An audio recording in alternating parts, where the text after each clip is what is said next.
everybody, welcome to the Leek. I'm John as always, and this is the start of a brand new video series. So first and foremost, I want to hear what you think about this series. Of course, you'll want to watch the whole thing, but in the comments below with that thumbs up button, let me know what you think of this. It is a weekly update of Magic news.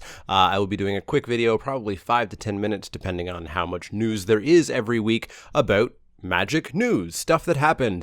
I will probably avoid tournament finishes, especially because I'll usually be making these Sunday morning or afternoon before many tournaments have finished, but it will be about stuff that happened in Magic today.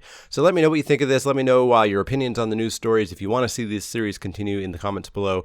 But we're going to get on into the first news item for today. Up first is Mark Rosewater finding out that he was the top-rated GDC speaker last year. GDC is the Game Developers Conference. It's a conference for game developers of video games and card games and board games, etc. Just game developers to come and talk about game development. It's a really cool conference if you're in any way interested in game development.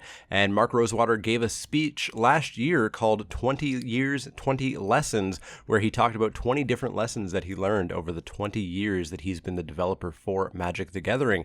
As a result of being the top-rated speaker, he was the ace of spades in the GDC 17 deck of cards. All top-rated speakers got a card in this deck at random, except for Mark Rosewater, who gets the ace of spades for being the top-rated speaker. I definitely recommend checking out this speech. Even if you're not super interested in game design, there's still just a cool amount of history and information about what Mark Rosewater has learned in Magic's history. I'll put a link in the show notes down below so that you can check out that speech. It's about an hour long and it's really, really good. Highly recommended. Up next is another fun little story. It involves Magic kind of bleeding into other realms of fandom, and it has to deal with the National Hockey League. Reed Duke was drafted to the brand new Las Vegas Golden Knights hockey team that will be starting next season.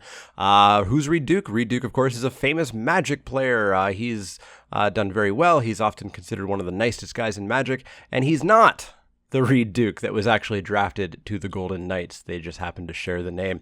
This resulted in a ton of confusion. Reed Duke, of course, tweeted talking about 50 million notifications about the other Reed Duke doing something awesome. And this even resulted in the NHL.com article about who is Reed Duke, giving, his stats and how he's done with the Brandon Wheat Kings, where he was drafted from in the CHL. Even mentioned that he moved ahead of Reed Duke, an, quote, American Magic the Gathering player on Google searches on Monday. So if you do search for Reed Duke now, you will probably find this NHL player and no longer Reed Duke, the Magic player. Fun little coincidence that, kind of bled our hobby into other people's interests. So cool little story there. Moving on to something more Magic card related, there was a leak. Somebody has a picture of the front of the Dual Decks Mind vs. Might deck. This is a dual deck slated for release on March 31st, 2017, so just a few weeks from now. For anybody who's not familiar with dual decks, these are two pre-constructed decks that are designed to be balanced to be played against each other. They'll be chock full of reprints. They often have a little bit of value attached to them. There sometimes is some really good reprints, but we now know the two face cards, which will be in foil with new art. We have Jehoira of the Gitu, a 1 blue-red legendary creature human wizard. She's a 2/2. You can pay 2, exile a non-land card from your hand to put 4 time counters on the exiled card. If it doesn't have suspend, it gains suspend, meaning that for 2 mana, you can play a spell 4 turns from now. Jehoira was originally printed in Future Sight, and she's a favorite in Commander, so this will be very exciting for many Commander players out there to get some alternate art foil Jehoiras into their deck. As well, this possibly alludes to a reprint of Ancestral Vision, a card that was recently-ish unbanned in Modern. It's played rather heavily and played in other formats as well, and is currently about $55, so a reprint would definitely drive that price down, as well as make this dual deck a pretty solid investment for that card alone, let alone any other reprints.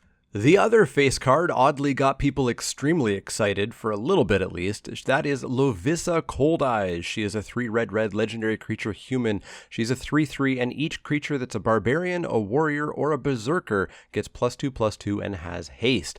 A lot of people got excited because, aha, this means that we're going to some sort of barbarian warrior land, or perhaps we're going back to Dominaria. A lot of people didn't realize Lovisa Cold Eyes is a reprint. she's from Cold Snap. We've had this card before. This card's existed for well over a decade. Yeah, she is not new. This is not necessarily any suggestion of where we're going. Dual decks often have no real connection to the blocks that are coming up. This probably means absolutely nothing for Amonkhet. This probably means absolutely nothing. These are just the two cards they chose to face this. There's no deck list yet, but typically we do get a deck list about 2 weeks before the release, so I would expect to see a deck list potentially tomorrow. Otherwise, sometime by the end of this week, I would expect to see the full deck list, and we can find out if Ancestral Visions is getting a reprint and what else is going to be in these decks. Our next news update is one that caused a firestorm on Reddit, but what doesn't these days? If you do not have a DCI card or you don't know your DCI number, and for those of you who don't know what that is, if you play at a sanctioned event in a store, whether that be an F&M or a draft or whatever, if you've ever gone to a store and played in a tournament, you have a DCI number associated with your name.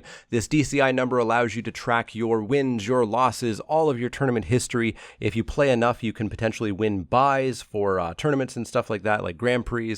So it is an important number if you plan on playing a whole lot of Magic in actual tournaments. Well, that number used to be able to be looked up by stores. If you went to a store and said, hey, I don't know my number, they could put your name in and look it up. Starting on March 21st, they will not be able to do that anymore. They are decommissioning some of the back-end software. Odds are they're starting to get rid of some of the crappy software they currently have in order to get some new ones, and this is a feature that's going to go away. Now, this isn't that big of a deal. Your DCI number is a 10-digit number. You can remember a 10-digit number. That is a phone number. So a lot of people will actually put it into their phone as a contact. Then they always have their number. You can take a picture of your number. You can write your number down. Wizards actually has a little system online where you can go and print a DCI card with some magic art on it. There's a million ways for you to have your DCI number. There's no reason that you shouldn't have it on you or memorize it. It really is annoying for store owners to have to look it up because, hey, when Mike Smith comes to the store and says, I don't know my number, look it up. Guess what? There's a lot of Mike Smiths out there. We can't find your number when the judge or the tournament organizer tries to search for it. It is obnoxious to have people not know their numbers. Please, for the sake of store owners, for the sake of judges, just have a card. Just have it in your wallet, have it on you, have a picture of it in your phone, have it in your contacts list. There's no reason to not have your DCI number on you. And now you really need to, because if you show up, you may not be able to play without getting a new DCI number, which causes further headaches. So starting March 21st, make sure that you know your DCI number or have it on you for the sake of yourself and for the sake of everybody else. Our final news story is probably the biggest one this week.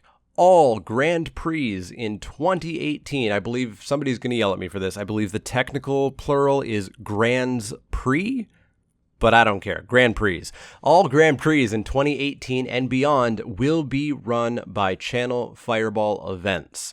Currently, local stores tend to run the Grand Prix. So Grand Prix Toronto that I'm going to in July, that is run by Face to Face Games, a huge Canadian store, basically Canadian Star City Games.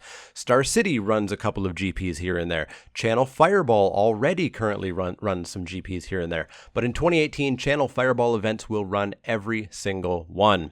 This is a big story, and this has multiple sides, and I'm not certain what side I fall on exactly, but I'm pretty sure I fall on this is a good change.